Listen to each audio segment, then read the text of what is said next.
In all his years of baseball, Pop Davis, manager of the House of David 9, had never taken as much sheer nonsense from a player as he had from Slim Hadley. True, Slim was as fine a semi-pro hurler as Pop had ever known, and the aged manager had known plenty of fine pitchers. But never had any one of them been just like Slim Hadley, this lanky rebel who took the game so lightly, yet played so well. Why, he hadn't even shown up for the first few innings of the ball club's last game. And 2 games before that, he'd reported to the field with his foot-long beard dyed a dazzling emerald green. This sort of thing was bad for the morale, mused Pop. Very bad, especially on the House of David 9, where a player's beard was as important as his uniform. More important, a full-length beard was an absolute essential to every man on the team. Why, take this game with the Oakville Oilers, for example. Pop had signed a contract that required the players on his team to wear a beard at least 1 foot long. There was even a special umpire on hand whose sole duty was to measure the beards. And now, with the game scheduled to get underway in 5 minutes, the House of David was minus the services of their star pitcher. Slim had promised Pop faithfully that he'd be on hand an hour before game time for a warm-up. But he hadn't put in an appearance. Even if the pitcher showed up in time, thought Pop Davis, he couldn't go right into the game. He'd have to warm up some. Pop wouldn't let him risk injuring that right arm of his, even if he was a reckless fool. But if Pop had visions of starting the second inning with Slim Hadley in the pitcher's box, he was plumb wrong. Slim didn't show up for the second inning, nor the third, nor the fourth. And going into the fifth, the House of David looked as unstable as if an army of starving termites had held war maneuvers in its foundation. Watching the ball game from the pits, Pop Davis had a lump like the Rock of Gibraltar in his throat. It hurt the old boy to see his bearded buddies go down in flames.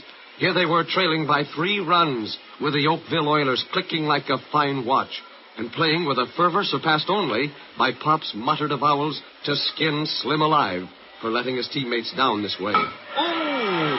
The clean-cut sound of that hit brought Pop to his feet with a groan.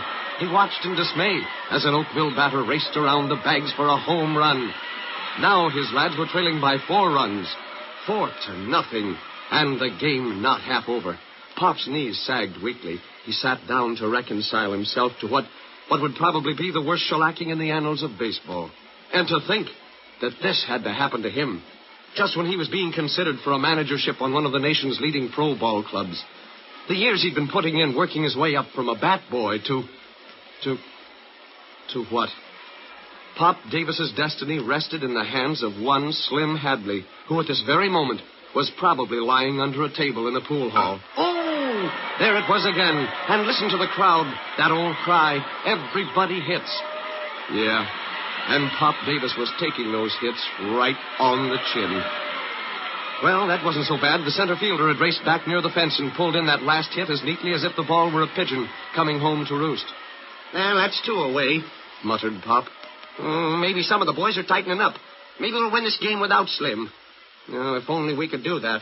I'd like to kick that flagpole-framed flathead off this man's team. Pop's musing was cut short. He groaned in dismay as he watched an Oakville Oiler amble around the bases for an easy 3-bagger. Inwardly, he longed to see a certain flagpole-framed flathead put in an appearance. There was still time to win this game. If only Slim were here to relieve that tired rookie that Pop had been forced to send out to the pitching mound. Everybody hits. Yeah, and everybody scores. The man on third was streaking for home. Third! And another run chalked up for the Oakville Oilers. Pop turned his head away. What the devil? There, over by the bleachers, someone was arguing with the gatekeeper. Someone who looked darn familiar to Pop's tired eyes. Someone whom Pop wanted to have the personal satisfaction of placing on a torture rack. But right now, he wanted this big galoot to play baseball. Plenty of time later to ask questions and listen to harebrained answers. Pop started for the scene of the gatekeeper's powwow on the double run. Hey, what's the trouble, boys? Slim Hadley, where in the devil you been? No, honest, Pop, I've been trying to get into the ballpark ever since the game started. Why, these dumb guys wouldn't let me by. Well, couldn't you have showed them your player's pass? No, I couldn't. I lost it. That is, I had it in my wallet, and somebody stole it. Yeah, I know. Yeah, you mean you were gambling again, that's what. No, I wasn't, Pop. Honest, I wasn't. Look, I'll tell you all about it after the game. That is, if you still want to let me play. Huh? Let you play? Oh, yeah. Well, I ought to fire you right off the team, but... Well, I'll talk to you about that later. Now, go on down and get into your uniform. Hurry up now. All right, Pop. Say, you're not sore at me, are you?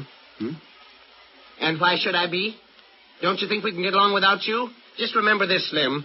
To the house of David, you're just like a spare room in the attic. Only needed when guests come to stay. Yeah? Yeah. Yeah, but hurry up and get dressed, son.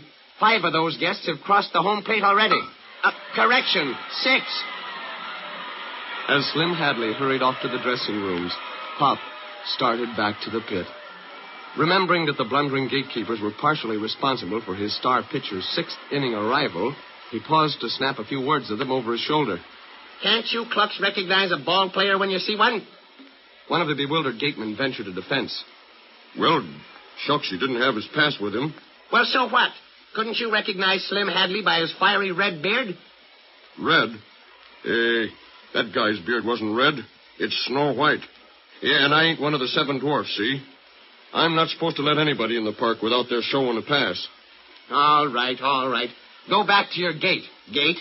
I got a ball team to manage. That's a laugh. Maybe you don't know it, buddy, but today the mortgage is due on the house of David, and the Oakville Oilers are out to foreclose it. Pop allowed that parting insult to go by without a retort.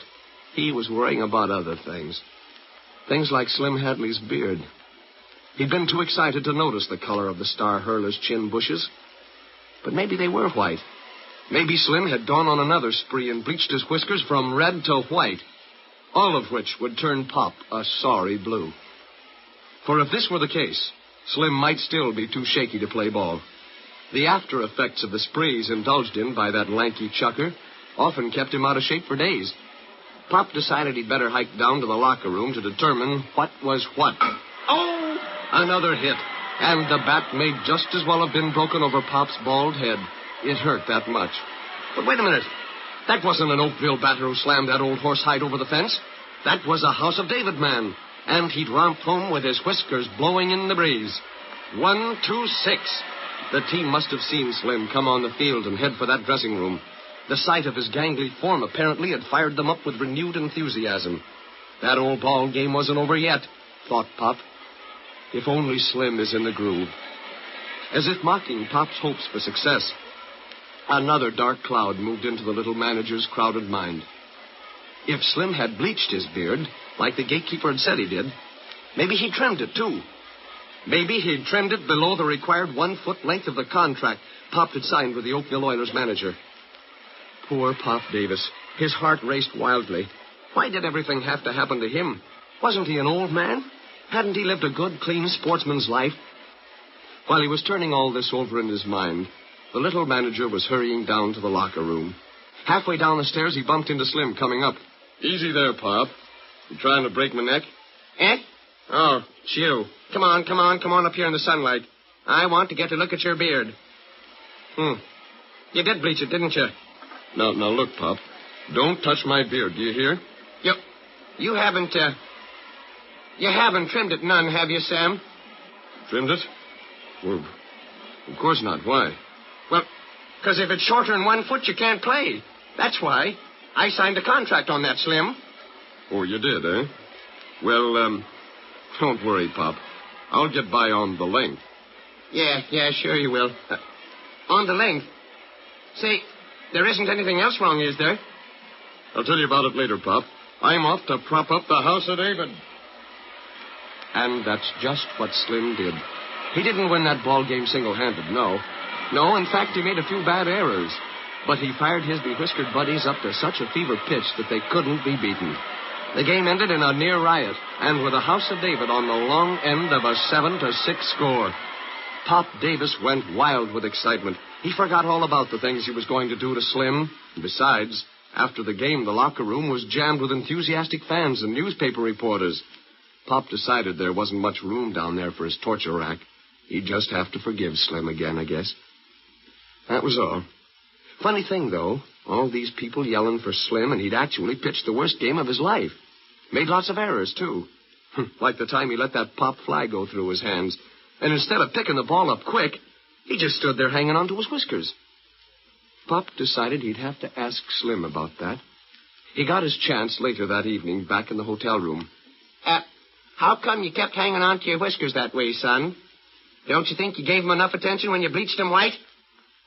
Slim traced a pattern on the rug with the toe of his shoe. There's something I got to tell you, Pop. You see, the real reason I was late today is because, I got married. Pop's eyes gleamed. He saw a chance at mild revenge. Married, eh? Well, Slim, I'm awful sorry that I can't let you off to go on a decent honeymoon. We have our schedule to meet, you know.